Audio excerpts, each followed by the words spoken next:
we're talking manifestos this week. Now, the ANC promises to create job opportunities to reduce unemployment, and this, of course, ahead of the May 29 elections.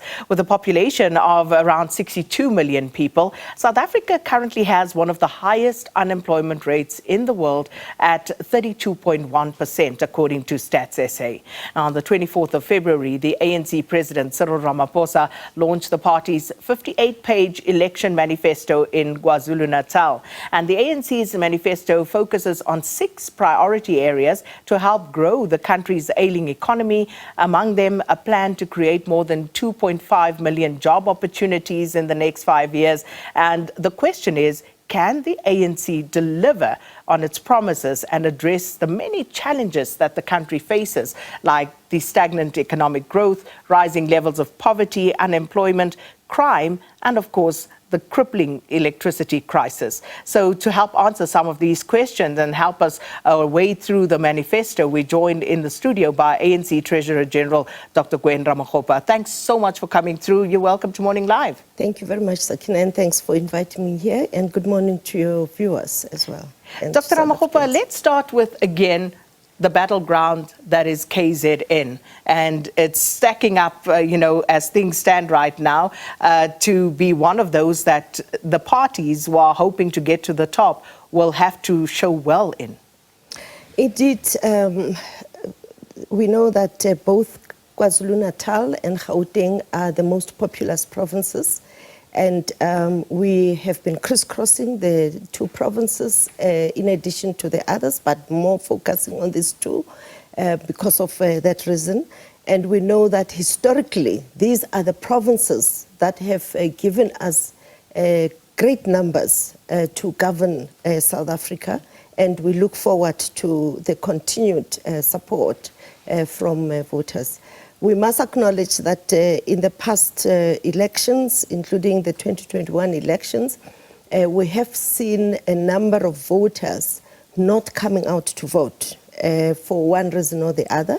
So our 6 priorities that we've identified and from research respond to some of the issues they raised with us, why they didn't go out to vote. But I must say, Sakina, as a build-up towards our manifesto launch, we went door to door, we did sectoral engagements, we blitzed at taxi ranks and other transport nodes, and there is great excitement. So I was really, really encouraged that people love the African National Congress in KZN. So one of the other reasons why some pundits think the ANC had to take this manifesto launch to KZN is the emergence of Umkhonto weSizwe party.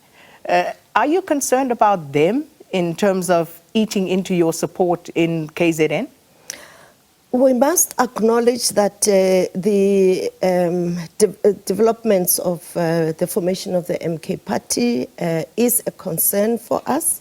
And what at least I found with the engagements I made is that it caused a little bit of confusion as to exactly what it is, because the messages initially were that this we're doing to save the ANC. So we have been clarifying all that, that the real MK, the military, Umkhonto weSizwe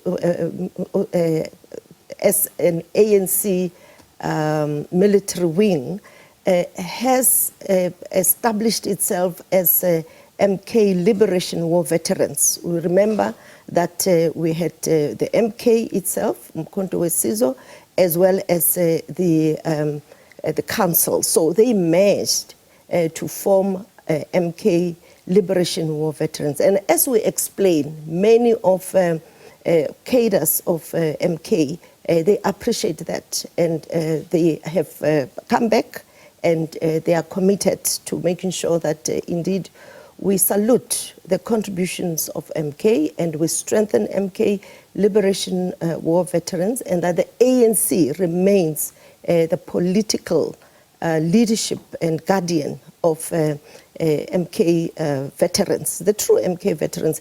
We have seen also some of the members there, you know, they wouldn't have been members of MK because of their age and all that. But we are really perturbed by the SY leaders of the ANC being involved in that, and will continue engaging. So let's talk about the manifesto, like the 6 priorities that the ANC raised in its manifesto. The first one is put South Africa through to work. And this is to be done through public employment programs that create work opportunities in the public, small business and social sectors. Let's talk about how many jobs the ANC is going to create, opportunities, and what's the difference between those? We are not only looking at the past 5 years, because I think also South Africans will judge the ANC beyond the past 5 years. We have reviewed the 5 years with the 2019 manifesto review, and also significant progress has been made despite COVID disruptions. But if we think of 1994, only 8 million South Africans were in employment. And today, more than 16.7 million. So it has doubled. But obviously not enough to have those, especially young people, as part of a throughput of the progressive policies of, education and funding even at higher levels. So we need to intervene and ensure that as the economy grows in South Africa, it creates adequate jobs for the young people that have really taken up the opportunity of education. And part of those interventions is issues of beneficiation. We also have seen that the countries that we trade with, especially in BRICS, have taken positive postures to invest in beneficiating the minerals at source. And that also helps the exporting from South Africa or from mineral-rich countries, more finished products. It helps them as well in terms of costs and all that, but it also helps countries like South Africa to beneficiate and to create jobs at the source of these raw materials, including agro-processing. And initiatives are already started in those areas. In addition to that, we have also made it very clear that the requirement of experience before you are employed fully is a barrier to entry, which had emerged over the past few years from corporate, and that we are also tackling that also through legislation and other positive facilitating dialogues with the corporate sector.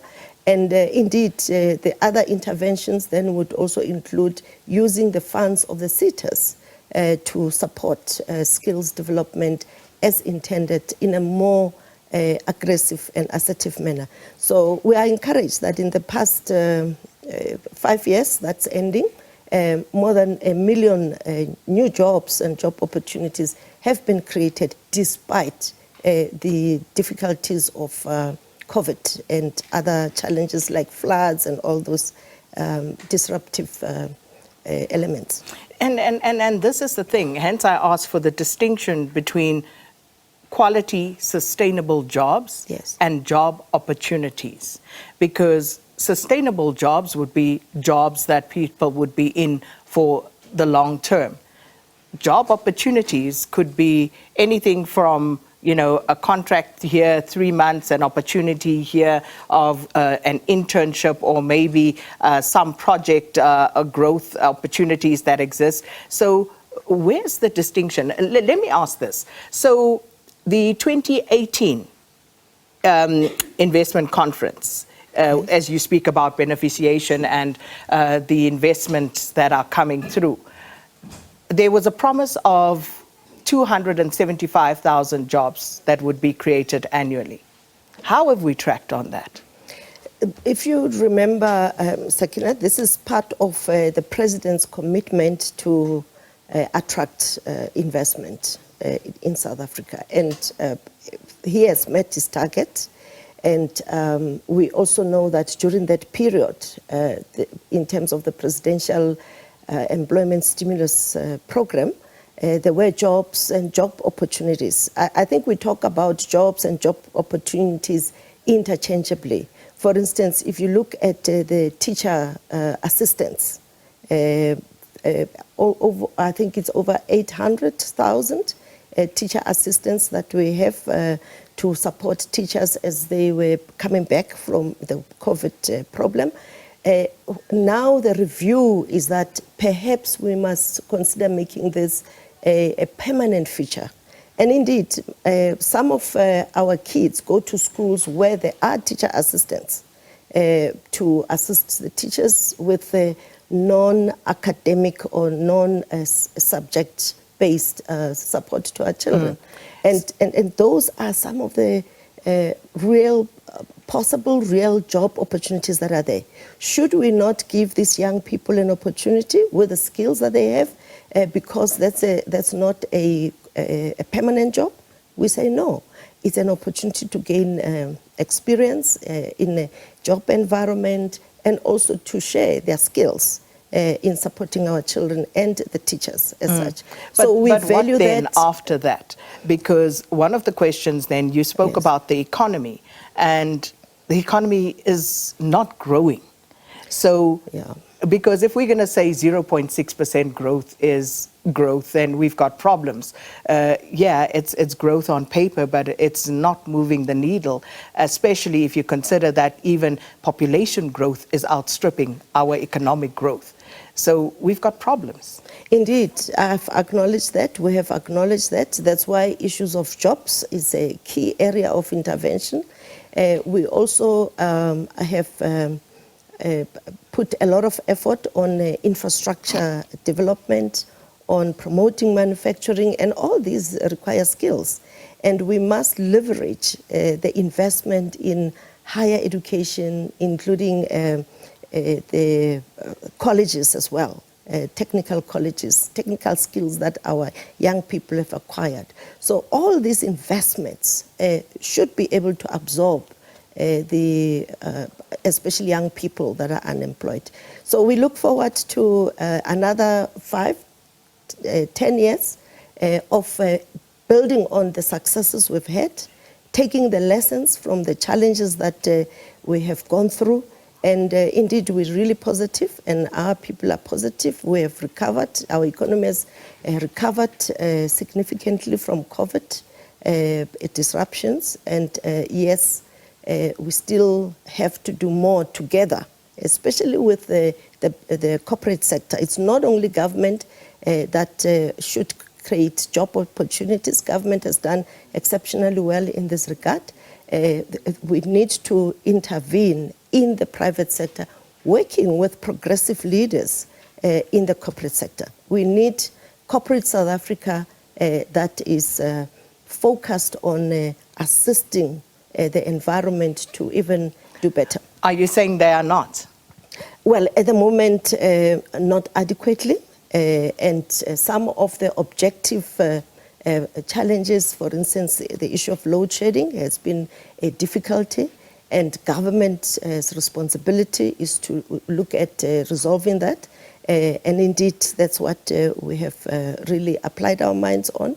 And the situation has eased, but it still needs to be resolved adequately. And we are confident that the ministry will do that. And then the second issue also was the disruption in the logistics, which also hurt the corporate sector. And we are working with them to look beyond just government capacity to revitalize the rail system. And also what the Minister of Finance has announced in the previous budget, forward funding of projects, working with the private sector as well. Because what government does, it also invites the private sector as partners to enable the country to move together. We're talking the ANC's manifesto and, of course, 6 priority areas that were highlighted. And in conversation with the ANC's Treasurer General, Dr. Gwen Ramokgopa, this morning to talk to us about some of these. So we're going to work through those 6 priority areas. We spoke about jobs, and this is, of course, for you to hear what the ANC has to say about it and make up your mind whether you agree, disagree, believe, don't believe. That's for you to decide on as you go and make your X on the 29th of May. So we ask you to send some of your questions as well that you have for the Treasurer General. And let's take a look at some of those as we continue this conversation. So we asked you if you have any questions for the ANC. Here's Siabulela, who says, good morning, ladies, and good morning to your viewers and your guests. Most of us no longer have hope in the ANC restoring itself. The question would be, what are they doing in trying to restore our hope, especially concerning those embedded in corrupt activities? Dr. Ramokgopa? Thank you very much for your question, Siabulela. Indeed, in the 30 years of government, there are these challenges that emerged, and one of them is individuals, members and leaders being involved in corrupt activities. We have also had to go to extent of making conference policies to deal decisively with these elements, because they've really dented the trust that society has on the ANC. We've taken painful decisions, including terminating the term of one of our presidents before time and putting aside even one of our SGs on a step-aside policy and finally expelling. This is part of the renewal program. Corruption is inherent in any system, and we have put measures in place, including working with the private sector and civil society, to have a national anti-corruption council established to really root out corruption in public sector, in the private sector, and in society in general. We need to have a more ethical society that appreciates that corruption is a cancer that can really destroy what we're building together.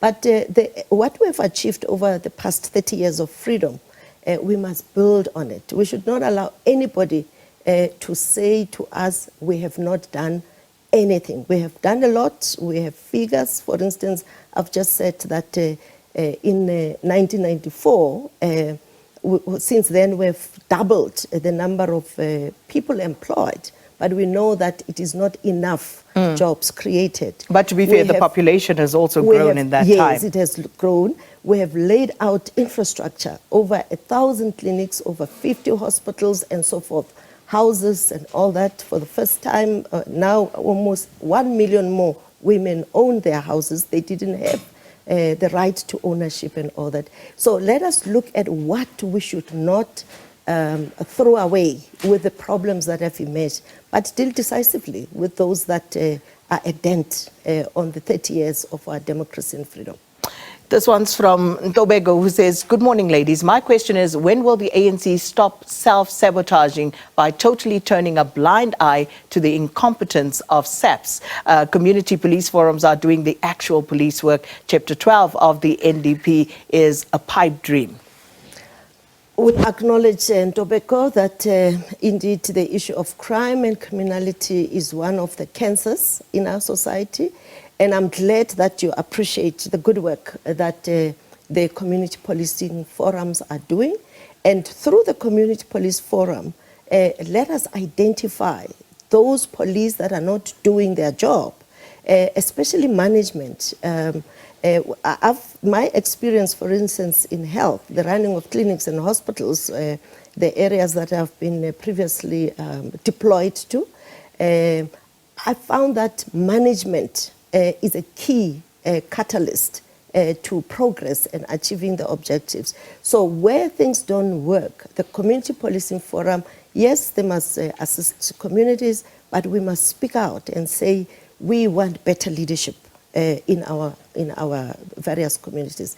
But we've also identified corruption within the police themselves, and we want to salute the police that have gone to the extent of even arresting and charging their own as part of cleaning up the police themselves.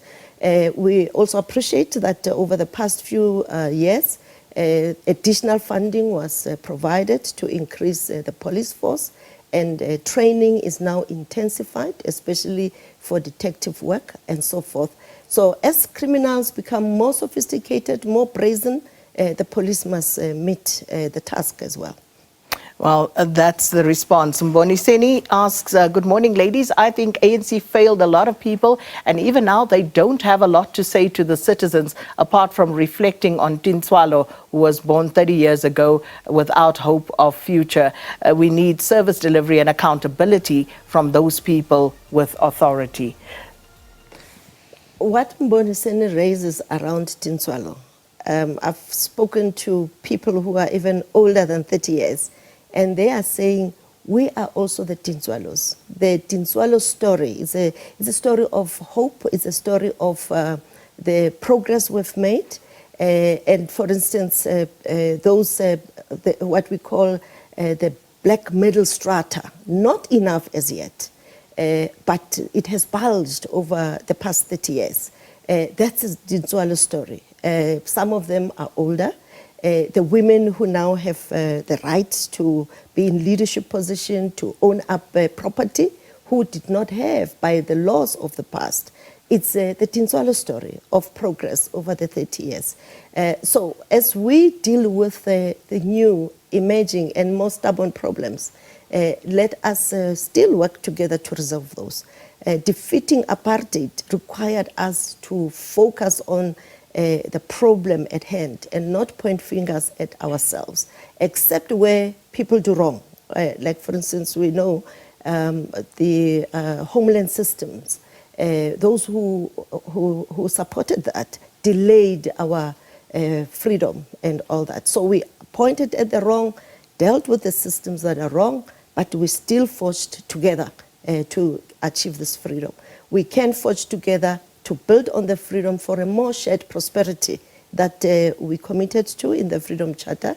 And for me, I'm very positive about this country and the people of this country, especially inspired by young people who have taken up the opportunity of education. Young people whom the majority of are unemployed. How do you inspire them?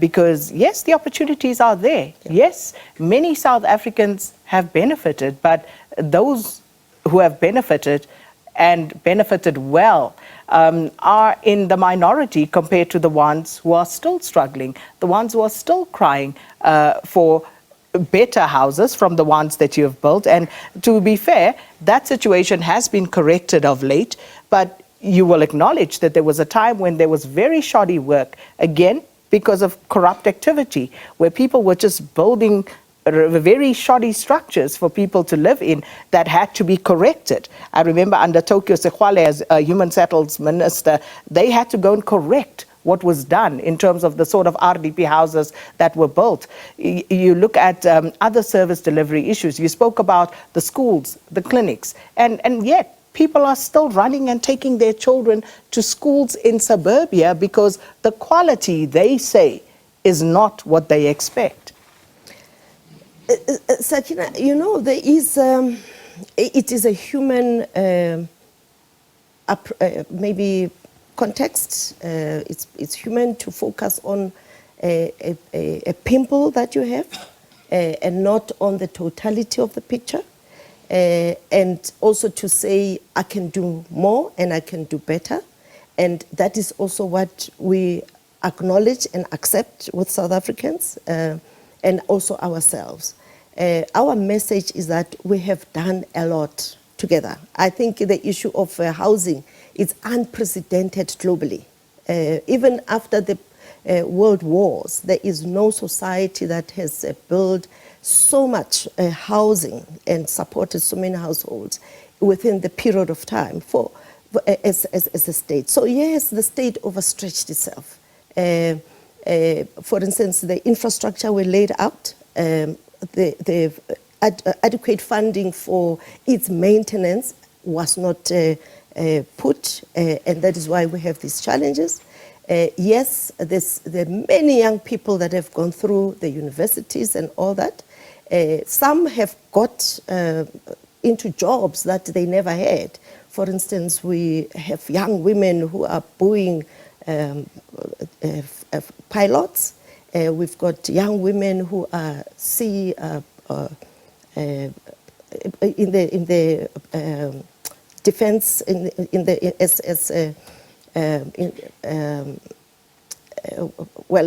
all the defense seafarers.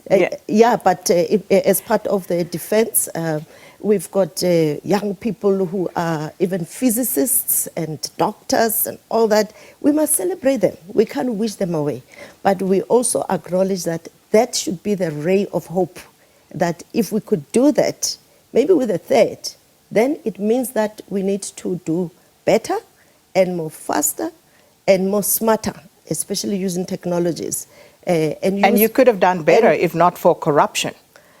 Well, corruption is one of the challenges that emerged. Yes, it has made a dent, but that's not all about the constraints. Part of the constraints is that the economy has changed.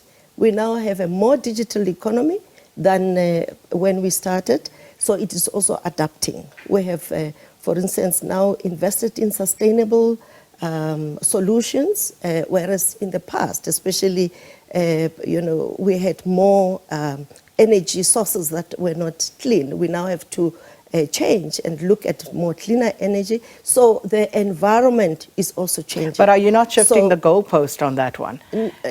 Because and I hear what you say, and you're absolutely correct about the unprecedented number of houses built, the sort of infrastructure development that the ANC had to undertake. You are absolutely correct that it is unprecedented the world over. Yes. However, this is what the ANC set out to do.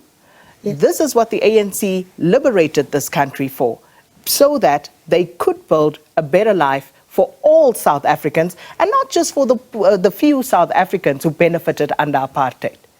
And hence I say, if not for corruption, the ANC could have done so much better. Because even now, you can drive around all of South Africa, projects that are incomplete, projects that have been funded severally, the same project still incomplete or very, very shoddily done, where communities still don't receive the sort of services that they should have.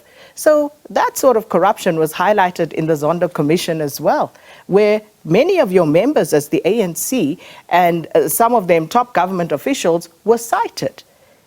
Your list has to go to the IEC tomorrow. We supported the Zondo Commission, and we still are calling for the state institutions to be more faster in terms of prosecutions.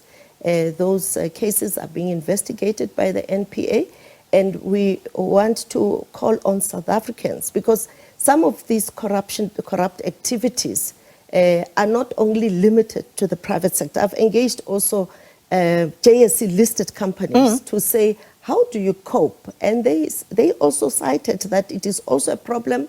It is also acts of some companies in the private sector. So we must put system. I'll give you an example. In health, when I was called to deal with some of the challenges there, we found that people are still using manual systems to invoice. And we intervened. We put a more digital system where you can see an invoice coming through, and you look at why are the delays. And so you look at efficiency, transparency, and that's what I'm saying, that we've taken steps to learn from the past and institute measures that will identify corrupt practices early and intervene early. But we also glad that through the SIU work, a lot of money that was stolen from the states has been attached, and some of it recovered. So, but how much has been recovered vis-a-vis how much was stolen? I can give you we can share with you the figures. These are public, because these are public government institutions. What I'm saying is that the challenges will always be there, even in the future. They will always be there. It is how we work together to deal with them decisively. Okay.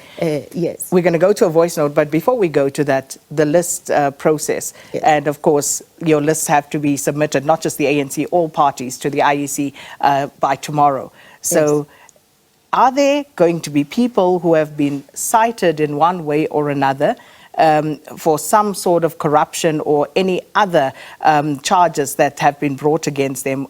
Are there going to be any of those people on the list? Our guidelines are very clear that those who do not qualify, those who have been found guilty as stipulated, those who have had to step aside will not qualify to be on our list. We are guided by the Integrity Commission, and the Electoral Committee is assisting us to effect that. You must remember that we have an independent electoral committee, which is chaired by Kgalema Motlanthe, that is also assisting the organization with that part of it as well. So we're doing everything we can to send a clear message that the renewal path of the ANC, it is really firm, on a firm foundation, it is irreversible, and it is a commitment that we've made to South Africans as we build on the successes that we've made in the past 30 years, and we look forward to another 5 years and 30 years of prosperity for all, a better life for all in our country. We have adequate resources. I had a privilege of being an advisor on the district development model in the presidency, and scoping each and every district in our country, each one of the 52. There can be many Joburgs, many Cape Towns with the resource base we have. So South Africans, we've been here, we've done much together, and we can even do much more together with the resources we have and the people, especially the young people who have skills and have really invested in knowledge and their competencies that they have acquired. All right. In conversation with Dr. Gwen Ramokgopa, the ANC's Treasurer General, unpacking the ANC's manifesto for the 2024 general election. Let's listen to one of your voice notes. Yeah. Good morning, Sakina. Good morning, viewers. I'm from Utenek in the Eastern Cape. My surname is Lindor. I just want to mention here that I've listened to the ANC manifesto and I've listened to other parties. I've followed it. But, you know, it sounds so nice to have it on paper and to explain on national television how things will be happening and how things will be done. But yet, the proof is in the pudding, because every time these things are not implemented, they are not applied. And down the line, 5 years down the line, we're still at the same situation. What I want to say is, if the governing party in our country at the moment focus on issues in the country itself, sorting out our own problems. Dr. Ramokgopa? Lindo, in Utenek, I was privileged actually to go to the Eastern Cape for the 2019 manifesto review. Amazing. And I would like to take Lindo to the whole of the Eastern Cape. The objective statistics that are there from Stats SA and any other institution, including the UN Human Development reports and all that, objectively. We know that we have made significant progress in access to water, to sanitation, to electricity, including in rural areas. We have also the social security net has assisted many, many rural communities to survive. But we want to acknowledge that the issue of economic development is the biggest pain in households and communities in South Africa.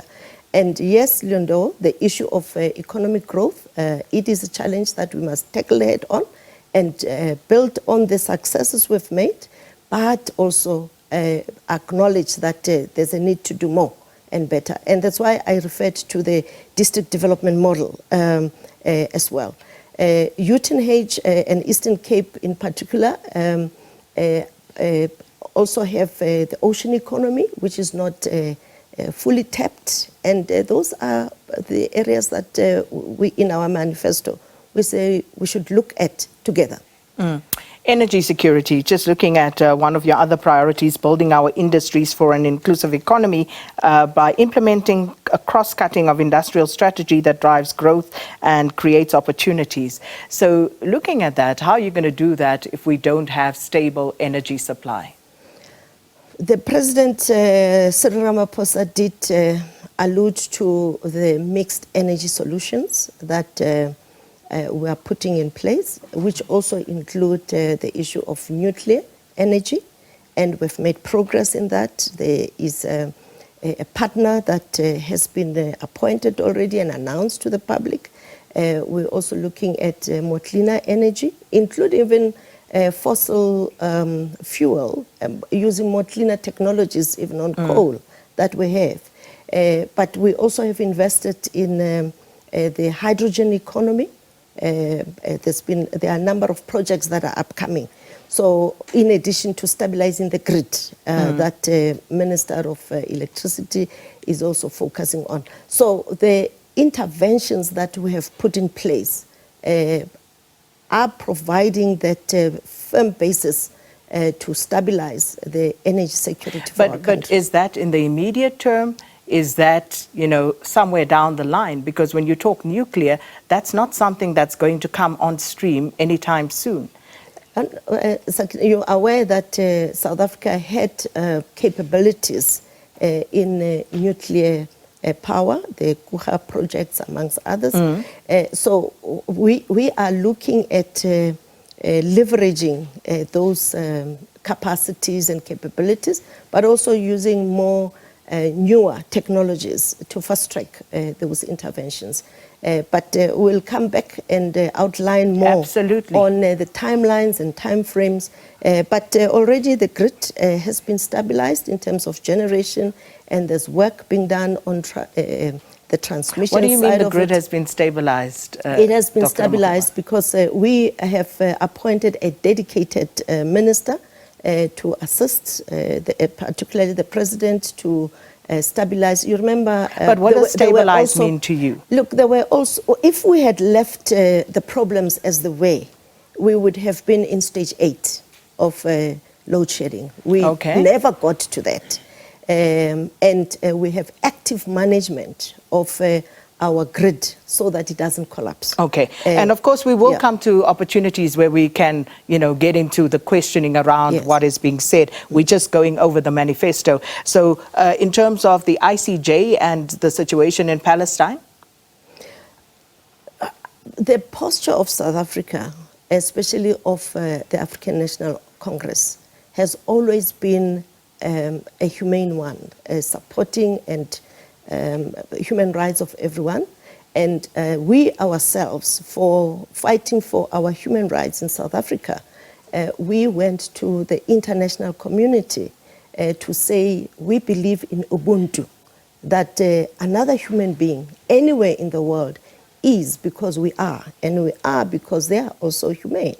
And it is from that perspective that where there is injustice anywhere in the world, we know if we leave it, sooner than later it will be on our shores. So we would like to support the South African government as the ANC for the stance it has taken. It didn't lay back.